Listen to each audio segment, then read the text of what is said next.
오병이어의 기적을 경험하고 예수님에게 몰려오는 무리들을 향하여 예수님께서 이렇게 말씀하죠. 너희가 표적을 보았기 때문에 나에게 온 것이 아니라 떡을 먹고 배부르기 때문이다. 이 말은 무슨 말입니까? 이 기적을 통해서 내가 너희에게 제시하는 하나님의 아들됨을 인하여 나에게 오는 것이 아니라 너희가 육신의 떡을 얻기 위해서 내게 오는도다. 그러나 썩어질 양식을 위해서만 일하지 말고 영원하도록 있는 생명의 양식을 위해서 일하라. 어떻게 하는 것이 그런 양식을 얻는 일일까요? 그랬더니 하나님이 보낸 인자를 믿는 것이 하나님의 일이니라. 내가 하늘에서 내려온 떡이다. 나를 먹어야 된다. 이렇게 했더니 무리들이 반응합니다. 그게 이제 오늘 본문의 시작입니다. 자, 41절 말씀을 우리 같이 한번 읽죠. 시작. 자기가 하늘에서 내려온 떡이라 하심으로 유대인들이 예수에 대하여 수군거려. 자, 내가 하늘에서 내려온 생명의 떡이다. 이 말씀을 했더니 무리들이 수군거렸대요. 이해했다는 말일까요? 이해하지 못했다는 말일까요? 예수님이 하나님의 하늘에서 내려왔다는 이 선언에 대해서 동의하지 못했다는 이야기죠. 예나 지금이나 사람들은, 육적인 사람들은 영적인 말씀을 이해하지 못합니다. 그래서 진리가 선포되면 진리에 대한 거부감을 드러냅니다. 진화론을 마치 과학적 진리처럼 믿고 사는 현대인들에게 하나님이 천지를 창조하셨다고 선언하면 거부합니다. 예수 그리스도만이 우리가 하나님 곁에 갈 수 있는 유일한 구원의 길이라고 이야기하면 사람들은 반박합니다. 기독교는 너무 편협하고 독선적인 종교라고. 남산을 올라가는 길도 남대문 길도 있고 명동 길도 있고 한남동 길도 있는데 어떻게 그 귀중한 천국 가는 길이 꼭 예수만 믿어야 되느냐. 불교 보라고, 천주교 보라고, 꼭 불교만 믿어야 된다고 주장하더냐고. 그런데 왜 기독교는 그렇게 속이 좁냐고. 이게 육적인 사람들, 눈이 가린 사람들의 반응입니다. 자, 이런 주장에 대해서, 자, 예수님이 하늘에서 내려왔다는 주장에 대해서 그들은 이렇게 또 반박을 합니다. 자, 42절 말씀 같이 읽어봅니다. 시작. 이르되 이는 예수의 아들 예수가 그의 부모를 우리가 아는데 자기가 지금 어찌하여 하늘에서 내려왔다 하느냐. 자, 지금 문제가 뭡니까? 예수님이 하늘에서 내려온 내가 생명을 주는 떡이다 하니까 유대인들이 반발하고 있는 거죠. 그러면서 그 반발하는 이유가 아니 우리가 저 사람의 아버지 요셉을 아는데 저 사람이 요셉의 아들 아이가 그런데 어찌하여 그 사람이 하늘에서 내려왔다 하느냐. 이렇게 지금 반론을 펴는 거죠. 반론을 펴는 겁니다. 그들이 알고 있는 요셉의 아들이라고 하는 것은 너무 제한적이고 피상적인 지식이죠. 그게 전부가 아니죠. 그게 틀린 말은 아니지만 그게 전부가 아니란 말이죠. 사람들은 이런 실수를 많이 합니다. 내가 알고 있는 그 짧은 지식을 가지고 자기가 알고 있는 지식과 상반된 어떤 정보나 지식이 오면 그걸 거부해버리는 약간은 좀 교만스러운 이 마음이 우리 사람들에게 있습니다. 사람들은 오랫동안 우주의 중심이 지구라고 믿었습니다. 이걸 학문적으로 표현하면 소위 천동설이죠. 지구를 중심으로 태양과 모든 행성들이 돌고 있다고 이렇게 믿는 겁니다. 왜 그렇게 믿었을까요? 눈에 보이는 것이 그렇게 보이니까. 무려 이 천동설은 1400년 동안 서양 우주관을 지배하는 사상이었습니다. 그러나 그것은 진리가 아니었습니다. 그것은 단지 눈에 보이는 피상적인 지식이었을 뿐입니다. 지구를 중심으로 태양이 도는 게 아니라 태양을 중심으로 지구가 돈다는 바른 지식을 발견한 것은 AD 1543년 여러분 코페르니쿠스에 의해서 처음으로 그 사실이 주장되어집니다. 이것을 주장하고 받아들이는데도 많은 논쟁과 싸움이 있었습니다. 그리고 과학적인 입증이 뒷받침되면서야 그들은 이제 이 천동설을, 지동설을 받아들이기 시작하는 거죠. 우리가 알고 있는 지식이 진실이 아닐 수 있습니다. 오늘날 많은 사람들이 그 미션 스쿨에서 배웠다는 작은 성경 지식을 가지고 마치 성경을 다 아는 것처럼 예수를 다 아는 것처럼 교만을 떨며 더 이상 들으려 하지 않고 배우려 들지 않는 이런 사람들이 있습니다. 그러나 그것은 매우 위험스러운 생각입니다. 갈릴리 사람들이 예수가 요셉의 아들이라고 믿는 것은 피상적 지식입니다. 너무 제한적인 지식입니다. 그들이 알고 있는 요셉의 아들이라는 이 사실 때문에 예수가 하늘에서 내려왔다는 사실을 거부해버립니다. 피상적 지식으로 절대적 지식을 그들은 받아들이지 않는 것입니다. 그러나 예수님은 인간의 몸을 분명히 입었지만 그분은 하늘에서 내려온 하나님이시지 않습니까? 성경은 예수가 완전한 인간이시며 동시에 완전한 하나님이라는 사실을 우리에게 가르칩니다. 성경이 예수님의 인성을 부인하지 않습니다. 분명히 2000년 전 유대 땅 베들레헴에서 여자의 몸을 통하여 예수가 이 땅에 왔습니다. 그리고 나사렛에서 성장을 합니다. 그리고 그가 사역을 하면서도 공생이 시작됐을 때에도 그가 길을 걸을 때는 피곤을 느끼셨고 그가 슬픈 일을 당할 때는 눈물을 흘리셨습니다. 그는 우리와 다를 바 없는 완전한 인간이었습니다. 피터 베인이라는 분은 이렇게 말합니다. 이 세상에 사셨던 예수의 발자취는 결코 지워지지 않을 것입니다. 그는 천사도 아니요 육신과 분리된 영도 아니요 추상적인 이상도 아니요 오직 사람이었습니다. 그렇습니다. 그런데 여러분, 세상 사람들도 예수가 인간이었다고는 예수님의 역사성에 대해서, 인성에 대해서는 그렇게 큰 문제 제기를 하지 않습니다. 그런데 우리와 똑같은 인간이었던 그 예수님이 우리와 다른 게 하나 있었습니다. 그게 뭐냐면 죄가 없다는 것입니다. 히브리서 4장 5절은 이렇게 말합니다. 우리에게 있는 대제사장은 우리의 연약함을 동정하지 못하실 리가 아니요 모든 일에 우리와 똑같이 시험을 받으신 이로되 죄는 없으시니라. 여기 우리에게 있는 대제사장은 예수 그리스도를 말합니다. 그분은 우리 연약함을 동정하지 못할 자가 아니랍니다. 왜냐하면 그분은 우리와 똑같이 인성을 가지고 우리가 겪는 고통과 고초와 시련과 시험과 심지어는 유혹까지 다 경험을 해보셨기 때문에 우리를 충분히 도우실 수 있는 분이라고 말합니다. 그런데 다만 죄가 없다 이렇게 말합니다. 인간인데 죄가 없다. 그래서 그분은 하나님인 겁니다. 그래서 하늘에서 그분은 내려오신 것입니다. 이사야 9장 6절은 이렇게 예수님을 소개합니다. 이는 한 아기가 우리에게 낳고 한 아들을 우리에게 주신 바 되었는데 그의 어깨에는 정사를 메었고 그의 이름은 기묘자라 모사라 전능하신 하나님이라 영존하신 아버지라 평강의 왕이라 할 것임이라. 누구에 대한 예언입니까? 예수 그리스도에 대한 예언입니다. 이사야 선지자가 예수님이 출생하기 750년 전에 한 아기가 태어날 것을 우리에게 예언을 했는데 그 한 아기가 태어나 우리 가운데 그가 그 어깨에 정사를 메었고 이 정사는 가버먼트, 통치권입니다. 세상 만물을 다스리는 통치권이 그에게 주어졌고 그의 이름은 기묘라 모사라, 영어 성경에는 원더풀 카운슬러입니다. 놀라운 지혜자요, 놀라운 스승이요, 놀라운 우리의 상담자가 되십니다. 그리고 전능한 하나님이라. 여러분, 아기가 태어났는데 그가 전능한 하나님이라고 말합니다. 영존하신 아버지라고 말합니다. 평강의 왕이라고 말합니다. 그는 분명히 인간이었습니다. 한 아기로 태어난 인성을 지닌 분이었습니다. 그런데 그분은 하나님이었습니다. 전능한 하나님이었습니다. 예수님 자신도 나와 아버지는 하나라고 자신의 신성을 강력히 주장합니다. 이것 때문에 유대인들에게 돌을 맞으려고 몇 번이나 어려움을 당했습니다.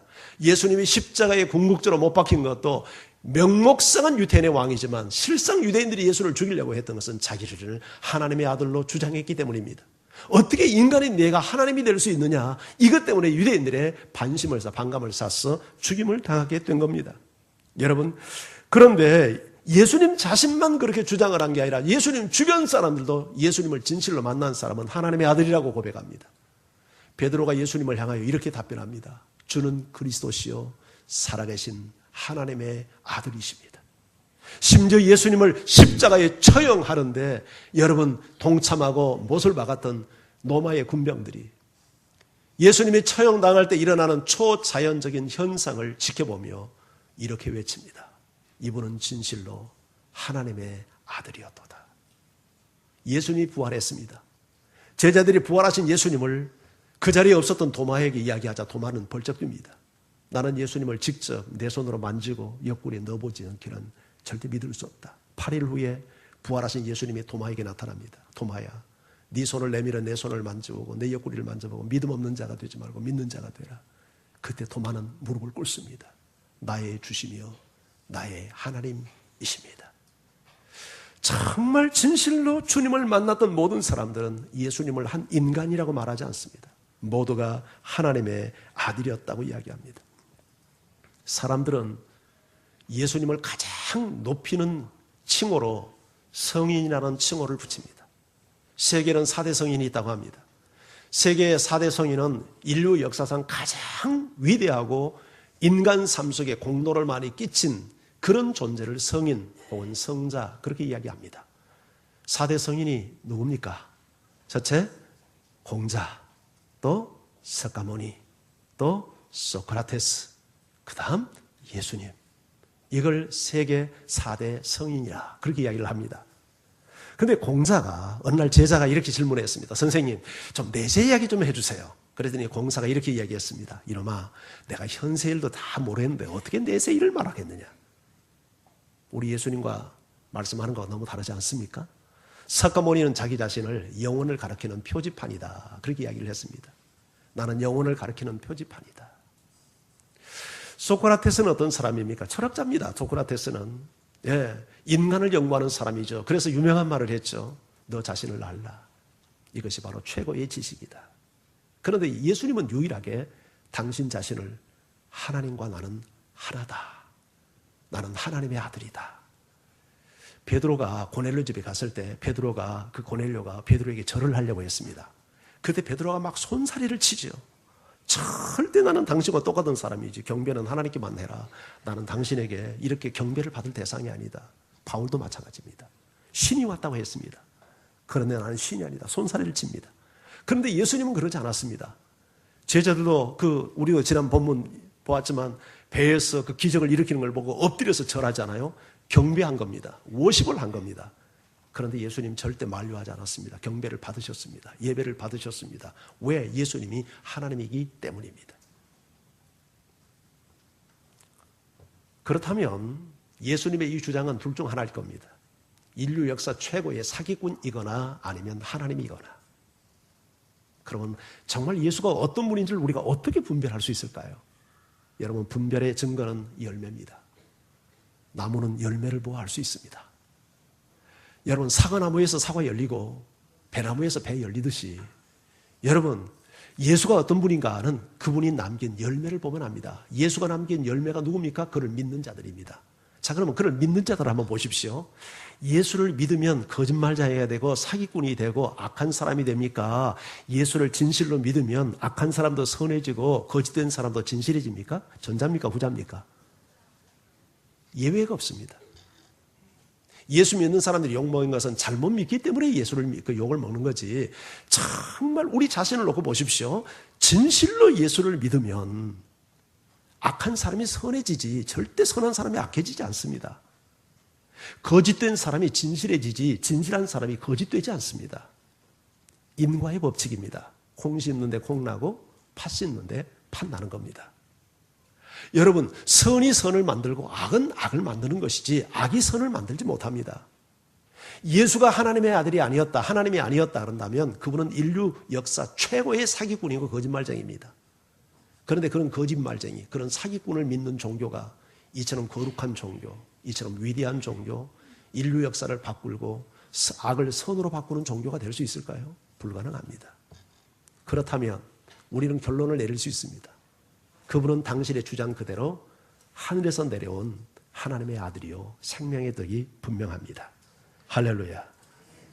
예수님은 이렇게 그들에게 도전합니다. 더 이상 수군거리지 말고, 그리고 그 수군거리지 말라고 말씀을 하시며 44절 이렇게 말씀을 합니다. 자, 44절을 같이 읽어봅니다. 시작.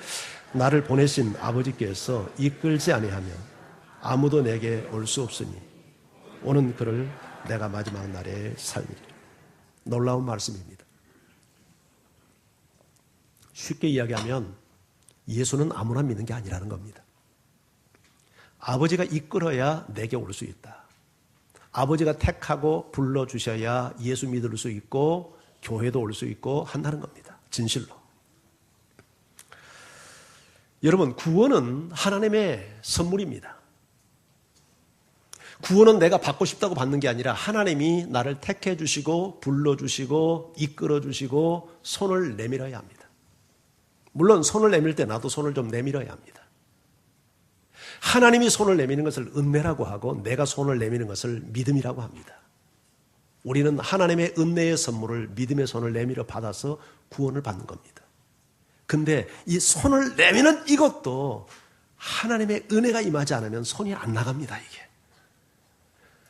내가 손을 내미는 거 누구나 내밀 것 같은데 이게 하나님의 은혜를 주셔야 이게 손이 내밀어진다니까요. 동의합니까? 이런 의미에서 우리가 받는 구원은 전적으로 100% 하나님의 은혜예요. 하나님이 이끌지 아니하면 누구도 하나님 앞에 나갈 수가 없는 거예요. 뿐만 아니라 내게 아버지께서 이끌지 아니하면 내게 올 수가 없고 내게 오는 자는 내가 마지막 날 다 살린다.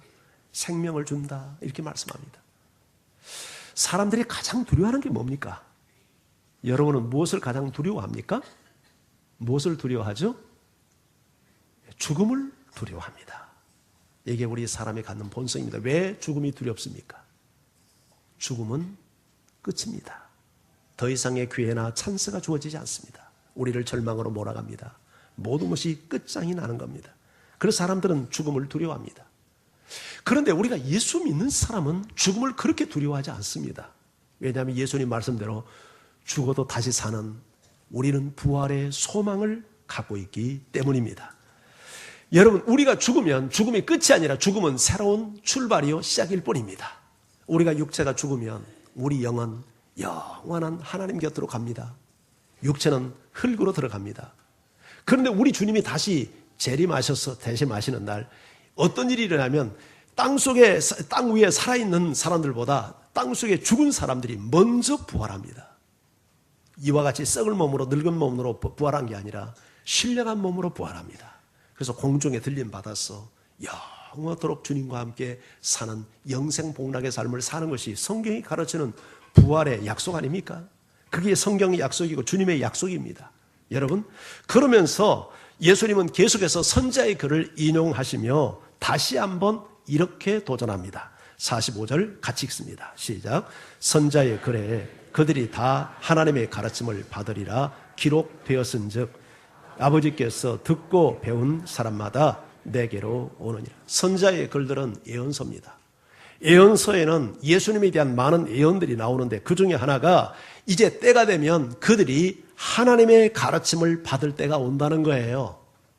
그런데 하나님의 가르침을 직접 받는데 내 아버지께 듣고 배운 사람마다 누구에게 온다고 말합니까? 예수님에게 온다는 거예요. 그러니까 하나님에게 가르침을 받는다는 말은 예수님에게 가르침을 받는다는 말이죠. 이 논리가 어떻게 성립이 됩니까? 예수님이 하나님이라는 말이죠. 그래서 예수님의 말씀을 듣는 것은 하나님의 말씀을 듣는 것이고 예수님에게 배우는 것이 하나님에게 배우는 것이라는 논리를 설명합니다. 그러면서 47절, 48절 이렇게 이야기합니다. 시작.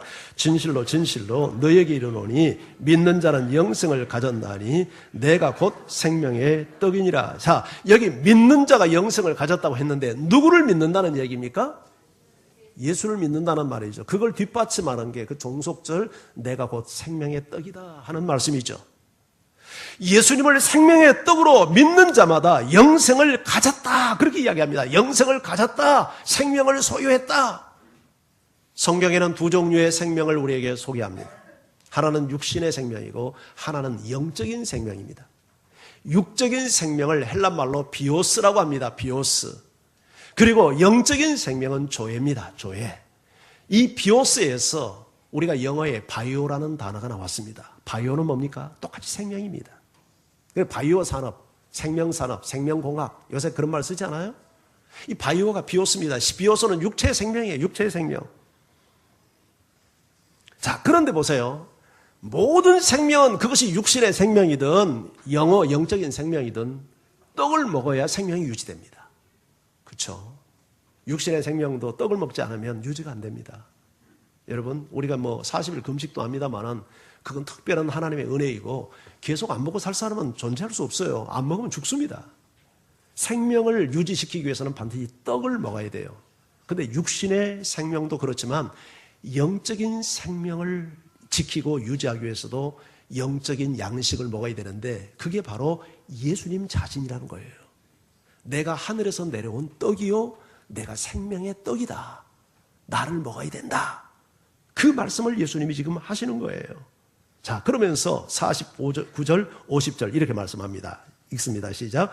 너희 조상들은 광야에서 만나를 먹었어도 죽었거니와 이는 하늘에서 내려오는 떡이니 사람으로 하여금 먹고 죽지 아니하게 하는 것이다. 여기 두 종류의 떡을 얘기합니다. 먹어도 죽는 떡이 있고 먹으면 죽지 않는 떡이 있답니다. 그 조상들이 과거에 조상들이 광야에서 먹었던 만나는 먹어도 죽는 떡입니다. 그건 육신의 떡입니다. 그러나 먹으면 죽지 않는 하늘에서 내려온 떡이 있는데 이 떡을 사람이 먹으면 죽지 않는다. 여러분, 오병이어의 기적이라고 하는 것은 결국 배고픈 사람에게 육신의 떡을 주기 위한 것이 목적이 아닙니다.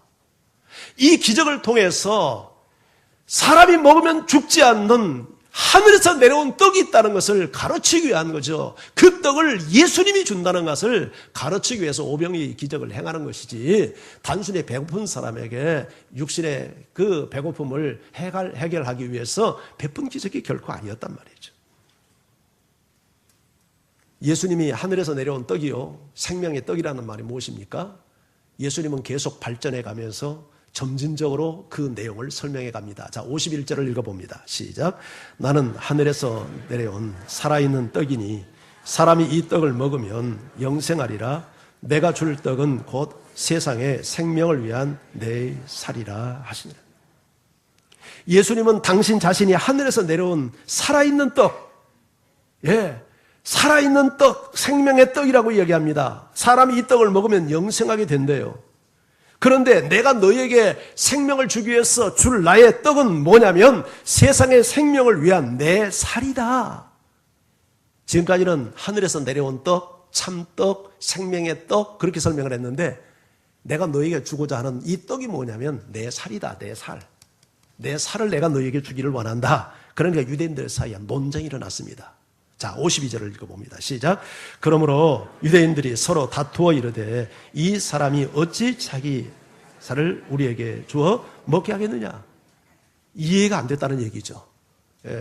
이게 논쟁, 서로 싸웠다는 말은, 다퉜다는 말은 누구는 그 말 일리가 있다 이렇게 반응한 사람도 있을 것이고 그 말이 안 되는 소리다 그렇게 서로 다툼이 일어난 거예요. 어떻게 저 사람이 자기 살을 주어서 우리에게 먹인단 말이냐. 그 말이 되는 소리냐. 그리고 저 살을 뜯어 먹으면 우리가 영원히 죽지 않고 산다는 말이냐? 이렇게 해서 논쟁이 일어나는 거예요. 그래서 예수님이 다시 계속해서 설명합니다. 53절, 54절 시작. 예수께서 이르시되 내가 진실로 진실로 너희에게 이르노니 인자의 살을 먹지 아니하고 인자의 피를 마시지 아니하면 너희 속에 생명이 없느니라. 내 살을 먹고 내 피를 마시는 자는 영생을 가졌고 마지막 날에 내가 그를 다시 살리리니. 논쟁이 일어나니까 설명한다고 하는 말이 한술 더 둡니다. 이제는 살만 얘기하니까 피까지 얘기합니다. 너희가 내 살을 먹고 내 피를 마셔야 한다고 얘기합니다. 인자의 살을 먹고 인자의 피를 마시지 않는 사람은 너희 속에 생명이 없고, 아멘입니까?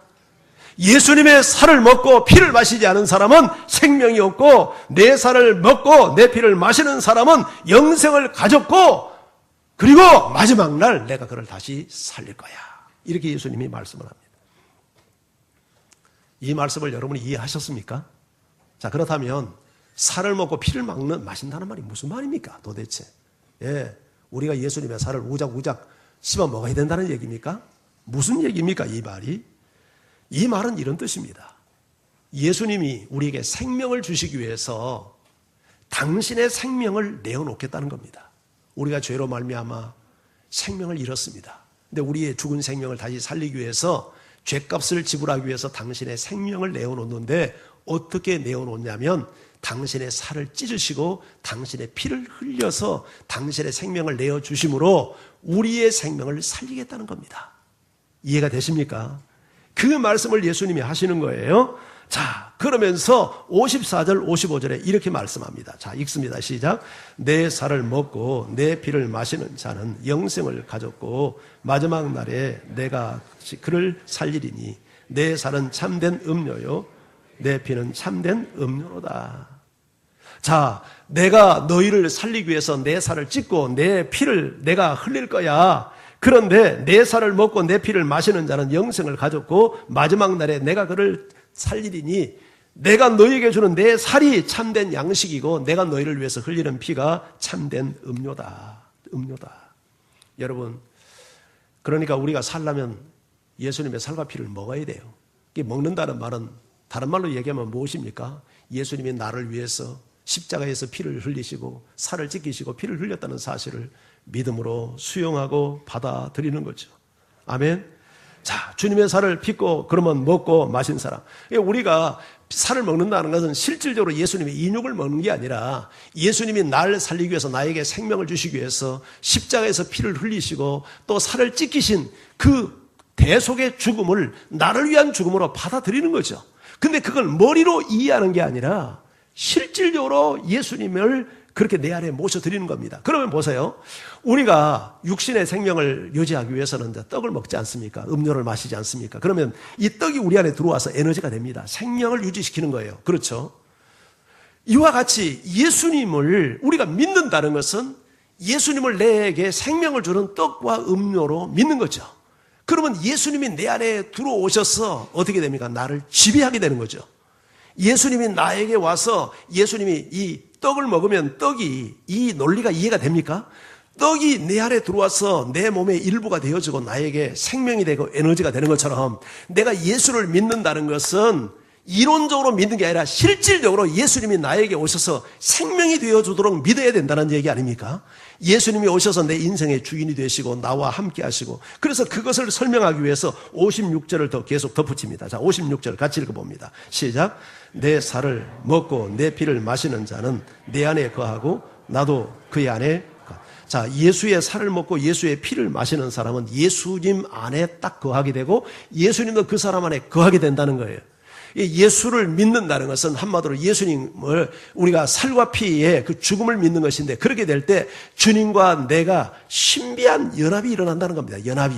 그래서 예수님이 내 안에 들어와서 사시게 되고 나는 예수님 속에 들어가서 살아서 예수님의 지배를 받고 예수님이 나에게 생명이 되고 예수님이 나에게 음료가 되고 이런 에너지가 되고 생명이 되는 떡이 육신에 생명이 되는 것처럼 예수님이 나에게 영적 생명이 되어서 그렇게 사는 이런 상태가 떡을 먹고 음료를 마시는 거다. 예수님의 살과 피를 먹고 마시는 거다.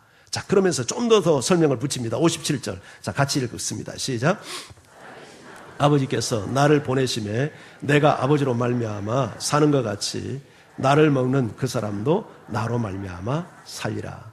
자, 이 57절은 이제 결론적인 이야기입니다. 지금까지 예수님은 하늘에서 내려온 내가 떡이다. 그리고 내가 너에게 생명을 주는 생명의 양식인데 나를 먹어야 된다. 내가 생명의 떡이라고 하는 것은 내 살과 피를 말하고 내 살과 피를 너희가 먹어야 된다. 예수님의 살과 피를 어떻게 먹는가? 믿는 거다. 예수님이 너를 위해서 살을 찢으시고 피를 쏟은 것을 믿는 거다. 근데 그것을 믿으면 어떤 현상이 일어나면 너희가 내 안에 들어오게 되고 내가 너희 안에 들어가서 너와 내가 완전히 연합하게 되고 그리고 나는 그때부터 너를 지배하게 된다. 떡이 들어와서 우리의 몸에 에너지를 주고 생명을 이끌어가는 것처럼 예수님이 내 안에 들어오셔서 내 인생의 주인이 되셔서 나를 이끌어간다. 그 말씀을 예수님이 지금 하시는 거예요. 그런 사람은 나로 말미암아 살게 된다. 여기 그 말씀을 하신 거죠. 내가 아버지로 말미암아 사는 것 같이 나를 먹는 자, 나를 믿는 자죠. 나를 믿는데 머리로 믿는 게 아니라 음식을 먹듯이 떡을 먹듯이 내 안에 예수님을 모시고 사는 사람은 나로 말미암아 산다. 나로 말미암아 산다는 게 예수님에 의하여 예수님 때문에 예수님을 위하여 산다는 뜻이죠. 이것이 예수 믿는 것이고 이런 사람에게 영생이 있는다는 거예요. 그러면 여기서 말하는 이 영생, 이 생명이라는 것은 무엇을 의미하냐면 단순히 죽지 않고 오래 사는 상태를 말하는 게 아니에요. 이 조회라고 하는 것은 그것을 말하는 게 아니라 하나님의 삶을 사는 겁니다. 예수님과 같은 삶을 사는 겁니다. 이걸 다른 말로 성화라고 하잖아요. 그것 자체가 영생이에요. 그러니까 우리가 이 땅 위에서 영생을 이미 누리다가 영원한 천국 본점에 가서 이제 영생의 삶을 진짜로 살게 되는데, 여러분, 우리가 예수를 믿고 영생의 삶을 살지 않으면 안 되는 거예요. 예수님과 같은 삶을 사는 거예요. 물론 완전하지 않습니다. 부족하고 죄의 유혹도 있고 우리가 온전하지 못하고, 그렇지만 예수를 믿는다는 것은 예수님이 우리가 마치 떡이 내 몸에 들어와서 날마다 에너지를 주니까 생명이 유지되고 힘도 나서 우리가 활동도 하는 것처럼, 예수를 믿는 것은 실질적으로 예수님이 내 안에 들어오셔서 나를 지배하고 다스림으로 예수의 삶을 사는 거예요. 예수로 말미암아 예수님과 같은 삶을 살는, 이것을 영생이라고 한단 말이죠. 아멘. 그렇게 여러분이 살고 계십니까? 부족하지만 이렇게 살아야 됩니다. 그러면 어떤 일이 일어날까요? 천국이 일어납니다. 마음에 천국이 일어나고 우리 가정이 행복해지고 세상에 나가서도 사는 것이 하나님의 목적과 가치를 가지고 살게 되고, 교회 생활을 해도 이런 주님의 다스림 속에서 교회 생활을 하니까 교회 생활이 행복해지고 이렇게 되는 거예요. 이걸 영생이라고 한단 말이죠. 자, 그러면서 58절 이렇게 말씀합니다. 자, 함께 읽습니다. 시작.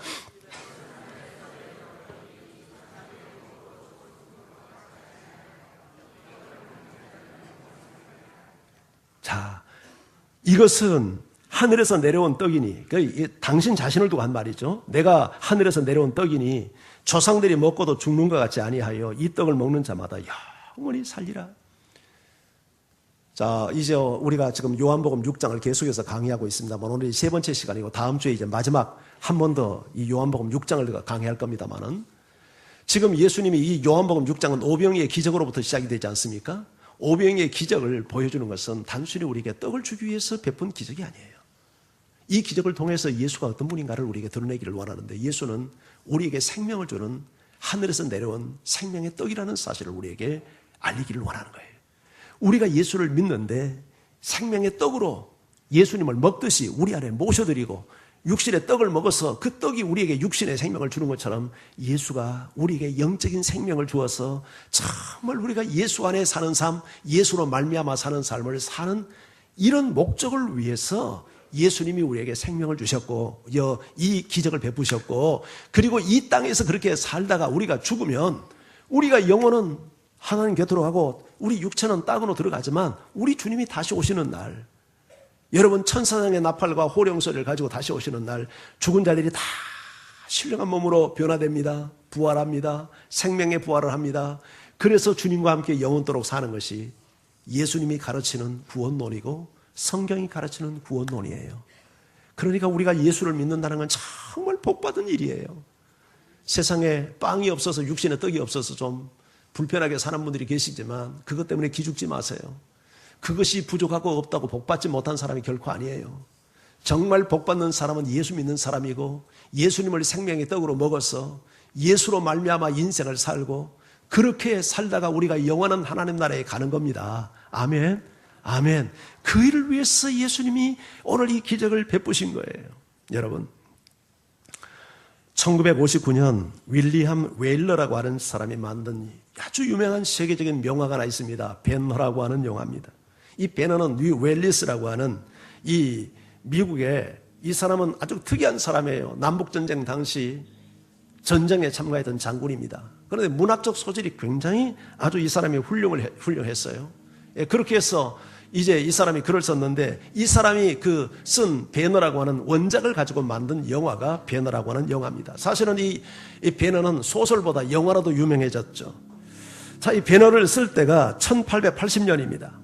근데 이 영화는 얼마나 유명한 영화였냐면 제32회 아카데미 시상식에서 11개 부분에 상을 휩쓸었고요. 그리고 이 영화 하이라이트, 혹시 보신 분들은 희미하게 기억이 납니까? 그 두 사람이 큰 마차 경주를 하는데, 그 메살라와 베너가 이제 그 경주를 합니다. 그런데 이 메살라가 경주를 하면서 이제 자기 그 대상을 이렇게 응모를 하는데, 그 사실을 알고 베너가 사실은 이 원수를 갚기 위해서 그 전투에 참여하는 거거든요. 그렇게 해서 이 전투를 하는데 그 15분간에 계속되는 그 명장면, 정말 아슬아슬하고 스릴 넘치는 그 장면은 아마 영화사에 길이 남는 그런 명장면으로 이야기를 합니다. 그런데 이 15분 동안에 영화 그 상영을 위해서 무려 15,000명의 그 사람들이 동원이 됐고 4개월 동안 집중적인 그 촬영을 위해서 연습을 했다고 합니다. 여기에 투자된 이 영화에 투자된 돈이 그 당시 50년 전에 1,500만 달러, 지금 우리 계산으로 잘 상상이 안 됩니다만은 얼마나 돈을 투자를 많이 했던 거 아니. 이 영화를 만들어 놓고 영화사가 부도가 날 정도로 그렇게 돈이 투자가 많이 된 거고 10년 동안 제작 기간만 10년입니다. 이때 찍은 필립이 지구를 한 바퀴 돌고도 남을 정도의 필립이 소모되었다고 합니다. 그런데 이 영화가 뉴 웰리스가 쓴 이 베너라고는 소설을 근거로 했는데 바로 이 뉴 웰리스가 남북전쟁 당시에 장군이었고 전쟁이 끝나고 나서 터키 대사와 뉴멕시코, 지금의 캘리포니아의 멕시코 이 주지사를 지냈던 사람입니다. 이 사람은 문학적 소질이 탁월한데 철저한 무신론자였습니다. 이 사람이 생각할 때 기독교는 허구의 종교이고 예수 믿는 사람들은 굉장히 그리스도에게 억압되어서 살아가는 불쌍한 사람들이라고 생각을 했습니다. 그래서 이 그리스도에게 억압된 이 불쌍한 기독교인들을 그리스도의 굴레에서 벗어나서 해방시키기 위해서 자기 친구 로버트 잉거솔이라고 하는 사람과 함께 책을 쓰기로 했습니다. 기독교가 얼마나 허구의 종교인지를 드러내고 폭로하기로 책을 쓰고 하고 유럽과 미국의 모든 도서관을 돌아다니면서 자료를 수집했습니다. 그리고 성경을 연구합니다.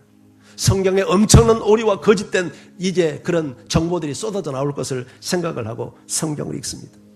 그런데 창세기에서 말라기까지 구약 성경을 다 읽었는데도 이렇다 할 오류를 잡아낼 수가 없었습니다. 그래서 신약으로 넘어와서 마태복음을 읽습니다. 마태복음을 읽는데 죄가 아무것도 없는 예수가 참혹하게 십자가에 처형당하는 장면을 보면서 그는 결국 그리스도 앞에 무릎을 꿇습니다. 그리고 예수님을 처형시켰던 로마의 백부장처럼 그도 동일한 고백을 합니다. 당신은 진실로 하나님의 아들이었군요. 이 경험을 하고 나서 2주 후에 그가 써왔던 원고지를 찢어버리고 모았던 자료를 다 없애버리고 그는 새롭게 글을 쓰기 시작합니다. 그렇게 해서 탄생한 소설이 그 유명한 변화가 된 겁니다. 뉴 웰리스가 이런 새로운 기적을 경험할 수 있었던 것은 진리 앞에 무릎을 꿇고 예수 그리스도를 살과 피로 먹고 마셨기 때문입니다. 성경을 읽으면서 과연 예수는 진실로 하나님의 아들이었군요. 오늘 이 고백이 여러분에게 있기를 주의 이름으로 축원합니다. 예수는 단순히 우리 인간의 삶을 행복하기 위해서만 오신 분이 아닙니다. 우리에게 영원한 생명, 이 세상에서도 영생의 삶을 살고 영원한 생명, 죽어도 다시 사는 부활의 생명을 주시기 위해서 오셨어요. 오늘 이 은혜가 여러분과 함께하기를 주의 이름으로 축원합니다. 우리 찬송가 143장 웬 말인가 날 위하여 같이 찬양을 합니다.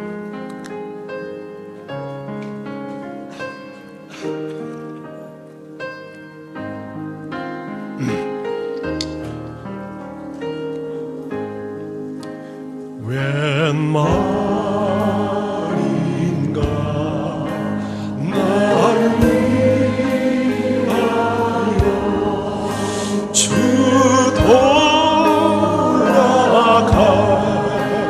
돌아가셨나 이걸 내가 든 날 위해 큰 해받은 정말 내 지은 죄 다 지시고 못 박히셨으니 웬일인가 웬일인가 그 사랑 그쳐라 나 십자가 나 십자 4절입니다. 대할 때에 그 일이 고마워 내 얼굴 감히 못 들고 눈물 흘리도다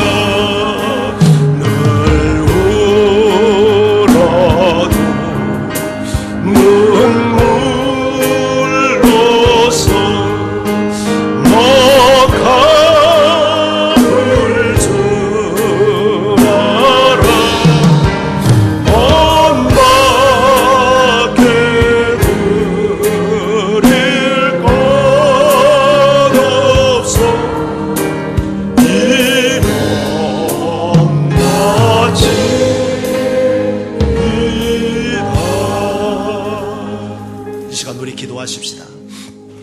하나님, 돌이켜보면 내 자신이 갈릴리 사람들처럼 육신의 썩어질 양식만을 구하기 위해서 분투하는 삶을 살아오지 않았습니까? 그러나 정작 우리가 구해야 될 양식은 육신의 양식만이 아니라 영생을 주는 생명의 양식을 구해야 되는데, 바로 그 생명의 양식이 우리 주님이라는 사실을 알게 하시니 감사합니다. 예수님이 나를 살리기 위해서 생명을 내어주신, 살을 찢고 피를 흘리신 이 사건을 우리가 이론과 지식으로만 받아들이지 않고 예수님을 내 안에 모셔드려서 내가 죽고 내 안에 주님이 사는 이런 기적이 우리 안에 있게 하시고, 내가 주님의 통치와 다스림 속에서 마치 육신의 떡이 내 몸에 에너지를 주는 것처럼 나도 예수님으로 말미암아 영적인 생명을 날마다 누리며 살도록 도와달라고. 그래서 이 세상에서도 영생의 삶을 살고 영원한 우리가 다시 사는 부활의 소망을 누리며 살 수 있도록 도와달라고. 다 같이 이 시간 기도하며 주님 앞에 나가십시다.